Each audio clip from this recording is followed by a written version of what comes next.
Good morning friends, welcome to all of you on my YouTube channel English journey. Friends, आज हम लोग जो है प्रीपोजिशन का टेस्ट 12 करने जा रहे हैं और ये आपका प्रीपोजिशन का लास्ट टेस्ट है। इसमें हम लोग 20 क्वेश्चन कवर करेंगे। तो चलिए शुरू करते हैं। पहला क्वेश्चन आपके सामने है, he walked through across over in the forest. ठीक है, तो इसमें आपको क्या प्रयोग करना है? तो इसमें करेक्ट आंसर आपका हो जाएगा थ्रो। ठीक है, थ्रो क्यों करेंगे? थ्रो इसलिए करेंगे कि कोई आदमी वॉक करेगा तो उसमें क्या होगी? मूवमेंट होगी, उसमें मूवमेंट होगी। तो आपको अगर मूवमेंट शो करना है, मूवमेंट शो करना है और विद इन अ स्पेस करना है, विद इन अ स्पेस करना है, किसी स्पेस के अंदर आपको मूवमेंट करना है, तो उसके लिए आप थ्रो का प्रयोग करेंगे। Question number second, the shop is at on in with the corner. तो यहाँ पे आपको स्पेसिफिक पॉइंट शो करना है, तो यहाँ ऐड का प्रयोग करेंगे।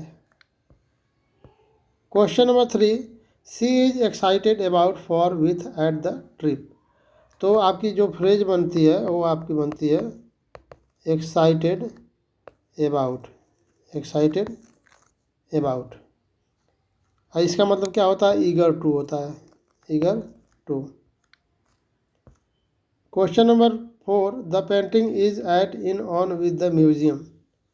ठीक है, तो यहाँ पे आपको जो है म्यूजियम क्या है? अब म्यूजियम में पेंटिंग है तो ये क्या हो गया? इनक्लोज एरिया हो गया, इनक्लोज एरिया हो गया, तो इसके लिए इन का प्रयोग करेंगे।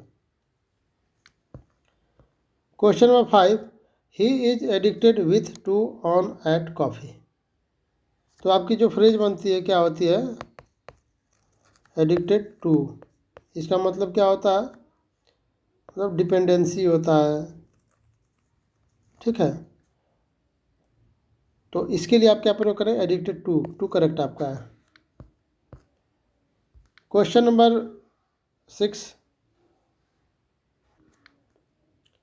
The meeting was held in at with on the conference room।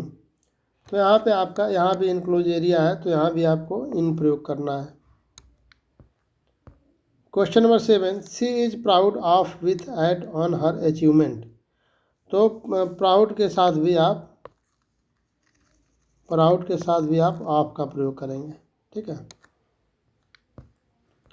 Question number 8, the dog ran in to on the at the house. तो यहाँ पे आपका जो है कोई डॉग है, कोई कुत्ता आपका है और ये कोई हाउस है, ये कोई आपका कुत्ता है। तो कुत्ता अगर इनसाइड जाएगा तो इसमें मूवमेंट भी होगा और इनसाइड भी है, इनसाइड मूवमेंट है, तो इसके लिए आपको इनटू का प्रयोग करना है। I am not familiar with to add on this topic. तो यहाँ पे आपका फ्रेज जो बनती है वो बनेगी आपकी फैमिलियर, फैमिलियर विथ हो जाएगा, फैमिलियर विथ। इसका अर्थ होता है, फैमिलियर विथ का मतलब क्या हो जाएगा? इसका अर्थ हो जाएगा knowing something, knowing something. Question number 10, the clock is on in at with the wall. यहाँ भी आपको सरफेस दिखाना है, तो सरफेस के लिए आपको ऑन का प्रयोग करेंगे।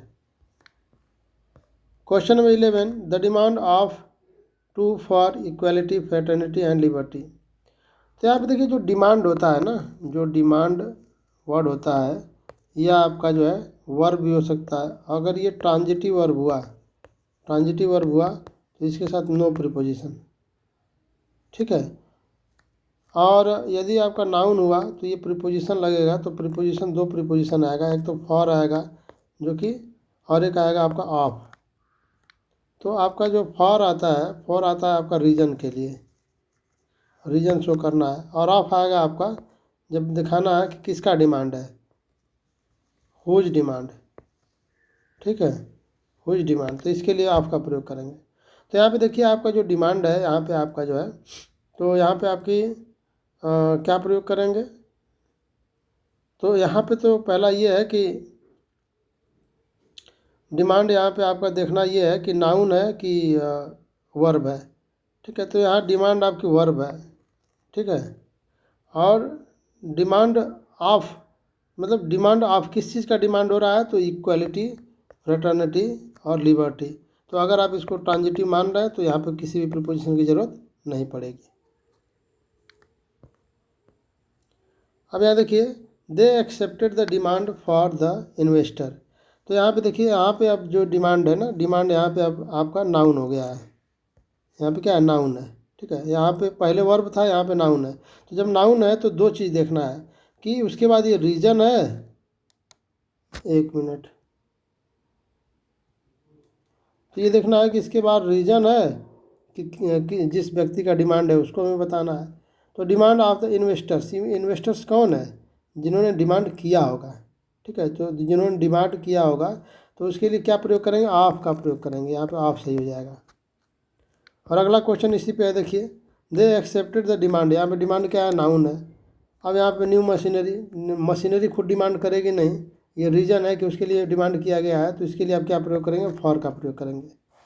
तो ये ध्यान देना है कि हमें डिमांड का जब प्रयोग करेंगे तो क्या यहाँ पे, तो यहाँ पे देखिए क्वेश्चन नंबर 14 आपका है, I have received several letters from at to this address. तो यहाँ पे हमें क्या करना है कि यहाँ पे हमें ये देखना है कि जब भी आप जो है इसमें एक चीज़ फ्रॉम का प्रयोग कब करेंगे ये जान लीजिए, और टू का प्रयोग कब करेंगे ये जान लीजिए, और ऐट का प्रयोग कब करेंगे ये जान लीजिए। तो अगर हमें फ्रॉम का प्रयोग करना है तो फ्रॉम किसके लिए होता है, ओरिजिन के लिए होता है, ओरिजिन के लिए। टू का प्रयोग किसके लिए होता है, डेस्टिनेशन के लिए होता है, डेस्टिनेशन के लिए होता है, ठीक है, या एंड पॉइंट के लिए होता है। फिर ऐट का प्रयोग किसके कर, स्टैटिक कंडीशन के लिए करते हैं, स्टैटिक पॉइंट अगर हमें शो करना हो तब करते हैं, ठीक है। यानी कि ऐट का मतलब नीदर ओरिजिन नॉर एंड। तो यहाँ पे देखिए, जो आई have received several letters from this address, तो अगर ये एड्रेस आपका ओरिजिन है, ठीक है, तो आप क्या प्रयोग करेंगे, फ्रॉम का प्रयोग करेंगे। अगर ये डेस्टिनेशन है, इस एड्रेस पे आपने पाया है लेटर्स को, तो क्या प्रयोग करेंगे, टू का प्रयोग करेंगे, ठीक है। तो यहाँ पे क्या हो जाएगा, आपका टू हो जाएगा। अगला है, he has send several letters from this address to this address. तो यहाँ से देखिए, यहाँ पे आपका अगर आपने इस एड्रेस से भेजा है, कई लेटर भेजा है, तो फ्रॉम सही है। और इस लेटर से आपने भेजा है, इस एड्रेस से भेजा है तो फ्रॉम सही, या और दूसरा अगर इस एड्रेस पे आपने भेजा है तो टू सही हो जाएगा। तो इस कंडीशन में दोनों आप लगा सकते हैं, और कॉन्टेक्स्ट क्या है उसके हिसाब से यहाँ पे करेक्ट होगा। अगला क्वेश्चन आपका है, he has spend several years at from to this address. कई साल हमने इस एड्रेस पे गुजारा है। तो यहाँ पे देखिए, ये जो एड्रेस है यहाँ पे नहीं ओरिजिन दिखा रहा है और नहीं आपका एंड दिखा रहा है, ठीक है। तो यहाँ पे आप ऐट का प्रयोग करेंगे। Question number 17, I have send a letter from at to DM.